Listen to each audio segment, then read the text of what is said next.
নায়ক সালমান শাহর মৃত্যু কি ঘটেছিল সেই দিন? এটা শুধু আমার নয়, পুরো 18 কোটি মানুষের প্রশ্ন। চলুন তাহলে জেনে আসি। 1996 সালের 6ই ডিসেম্বর দিনটি ছিল শুক্রবার। সেদিন সকাল 7টায় বাবা কমরউদ্দিন চৌধুরী ছেলে শাহরিয়ার চৌধুরী ইমনের সঙ্গে দেখা করতে ইস্কাটনের বাসায় যান, কিন্তু ছেলের দেখা না পেয়ে তিনি ফিরে আসেন।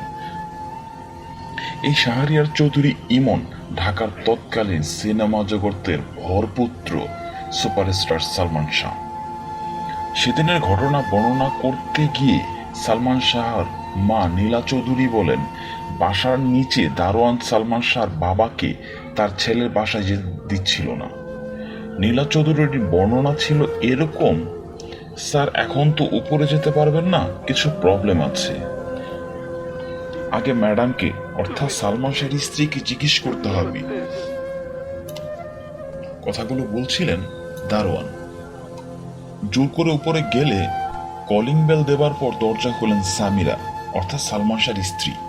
সালমান শাহর বাবা সামিরাকে বললেন, ইমনের সাথে কাজ আছে, ইনকাম ট্যাক্সে সই করাতে হবে, ওকে ডাকো।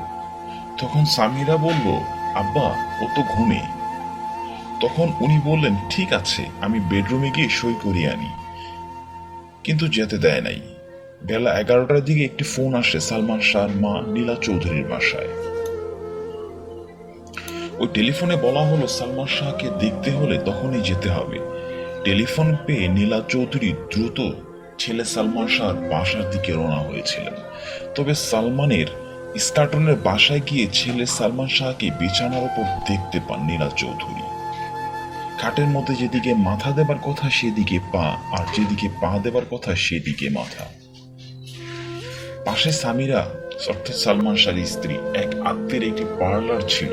সে পার্লারে কিছু মেয়ে ইমনের হাতে অর্থাৎ সালমান শাহর হাতে পায়ে সর্ষের তেল দিচ্ছে। আমি দেখলাম আমার ছেলের হাতে পায়ে নখগুলো নীল। তখন আমি আমার হাজবেন্ডকে বলছি, আমার ছেলে তো মরে যাচ্ছে। বিবিসি বাংলাকে বলেছিলেন নীলা চৌধুরী, ইস্কাটনের বাসা থেকে সালমান শাহ হোলি ফ্যামিলি হাসপাতালে নেওয়া হলে সেখানকার ডাক্তাররা থেকে মৃত ঘোষণা করে।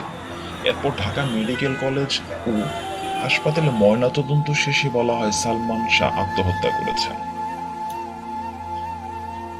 বাংলাদেশ সালমান শাহ অভিনীত প্রথম সিনেমা কেয়ামত থেকে কেয়ামত।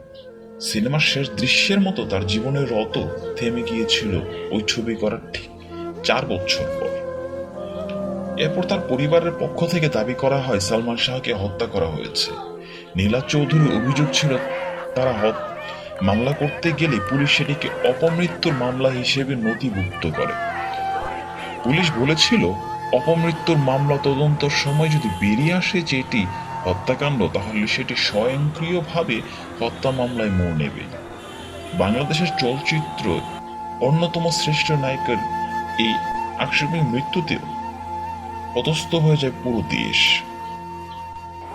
সে সময় সারা দেশ জুড়ে সালমানের অসংখ্য ভক্ত তার মৃত্যু মেনে নিতে না পারায় বেশ কয়েকজন তরুণী আত্মহত্যাও করেন বলে খবর আসে পত্রিকায়। সালমানের মৃত্যুর সঠিক কারণ জানতে না পারা তার ভক্তদের মাঝে তৈরি হয় নানান প্রশ্নের। সালমান শাহর মৃত্যুকে ঘিরে এখনো একের পর এক প্রশ্ন উঠতে থাকে। তখন পরিবারের দাবির মুখে দ্বিতীয়বারের মতো ময়না তদন্ত শুরু করা হয়।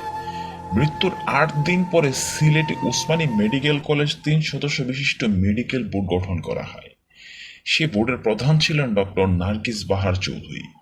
চলচ্চিত্র বিশ্লেষক জাকির হোসেন রাজু তিনি বিবিসি বাংলাকে বলেছিলেন, লাশটা আমি দেখেছি মরচুরিয়াতে, আমার কাছে মনে হয়েছে যেন সদ্য সে মারা গেছে। এরকম থাকলেও তার মৃত্যুর কারণ যথার্থভাবে নির্ণয় করা যায়। আত্মহত্যার প্রত্যেকটা সাইন অর্থাৎ চিহ্ন সেখানে অত্যন্ত নিবিড়ভাবে ছিল। তার শরীরে আঘাতের কোনো নিশানাও ছিল না। দ্বিতীয় ময়না তদন্তে আত্মহত্যার বিষয়টি নিশ্চিত করা হলে মামলার কাজ সেখানেই থেমে যায়।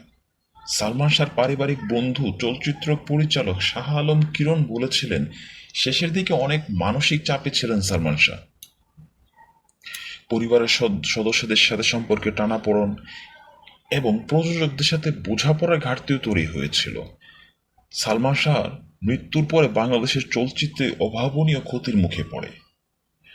প্রযোজকরা লোকসান কমিয়ে আনতে সালমান শাহর মতো দেখতে কয়েকজন তরুণকে নিয়ে অসমাপ্ত সিনেমার কাজ সম্পন্ন করার জন্য উঠে পড়ে লাগেন। পুরনো ঢাকার একটি ছেলেকে পেছন থেকে দেখতে সালমান শাহর মতো মনে হয়। তার চুলের স্টাইল দেখতে পেছন দিক থেকে একেবারে সালমানের মতো। তখন তার উপর পুরো ইন্ডাস্ট্রি দাঁড়িয়ে পড়ে গেল। সালমানের অসমাপ্ত ছবিগুলোতে long shot, back to camera, over the shoulder শটের মাধ্যমে সে ছেলেকে ব্যবহার করা শুরু হলো। সালমান শাহর মৃত্যুর সংবাদ দর্শকের মনে এতটা দাগ কেটেছিল যে এত বছর পরে অনেকে তার প্রিয় নায়কের ভুলতে পারেনি। সালমানের মৃত্যুর 2 দশকের বেশি পরেও তাকে নিয়ে দর্শকের মাঝে আলোচনা থামেনি। কিন্তু সালমান শাহর বিশেষত্ব কী ছিল? কেন তিনি এতটা জনপ্রিয় হয়ে উঠেছিলেন? চলচ্চিত্র বিশ্লেষক এবং বেসরকারি ইন্ডিপেন্ডেন্ট ইউনিভার্সিটির শিক্ষক জাকির হোসেন রাজু মনে করেন, সালমান শাহ যে সময়টাতে অভিনয়ে এসেছিলেন তখন বাংলাদেশ চলচ্চিত্রের পালাবদলের মোহনীয় একটি সময় ছিল। 1992 সালে কিয়ামত থেকে কিয়ামত সিনেমার মাধ্যমে চলচ্চিত্রে আসেন সালমান শাহ। জনপ্রিয় একটি হিন্দি সিনেমার অফিসিয়াল রিমেক কিয়ামত থেকে কিয়ামত। এই সিনেমার মুক্তির থেকেই চলচ্চিত্রে ব্যাপক জনপ্রিয় হয়ে ওঠেন সালমান। পর্দায় তার পোশাক পরিচ্ছদ, সংলাপ বলার ধরন, অভিনয় দক্ষতা সবকিছু মিলে দর্শকের মনে স্থান করে নিতে সময় লাগেনি এই মহানায়কের। সালমান শাহর পরবর্তী বাংলাদেশের সিনেমা খুব একটা ভালো অবস্থানে নেই।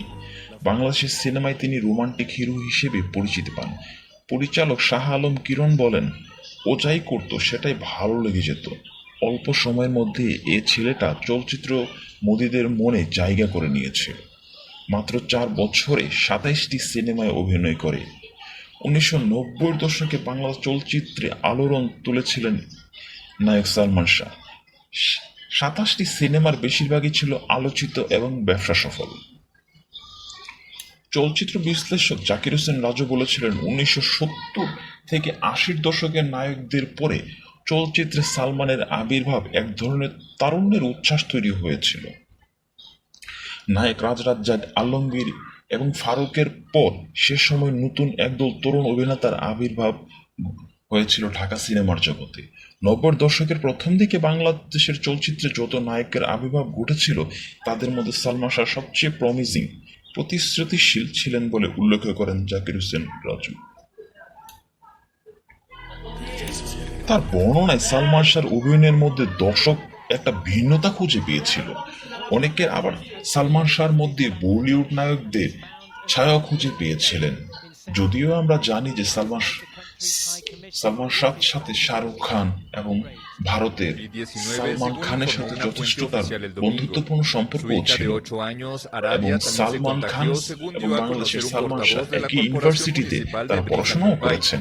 তাদের মধ্যে বেশ বন্ধুত্বপূর্ণ সম্পর্ক রয়েছে।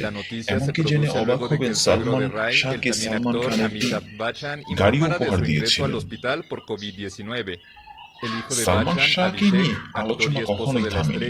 মাত্র 4 বছরে সিনেমার ক্যারিয়ারে সালমান শাহ বাংলা সিনেমা অভিনয় জগতে নিজের এমন একটি স্থান করে নিয়েছিলেন যে তার অভাব এখনো অনুভব করেন দর্শক, পরিচালক, প্রযোজক সবাই। এখনো প্রতি বছর সালমান শাহর মৃত্যু দিবসে তার অনেক ভক্ত তাকে স্মরণ করেন গভীর ভালোবাসা, শ্রদ্ধার সঙ্গে। আর সালমানের অনেক ভক্তের কাছে তার মৃত্যু এখনো একটি বড় রহস্য হিসেবে রয়ে গেছে।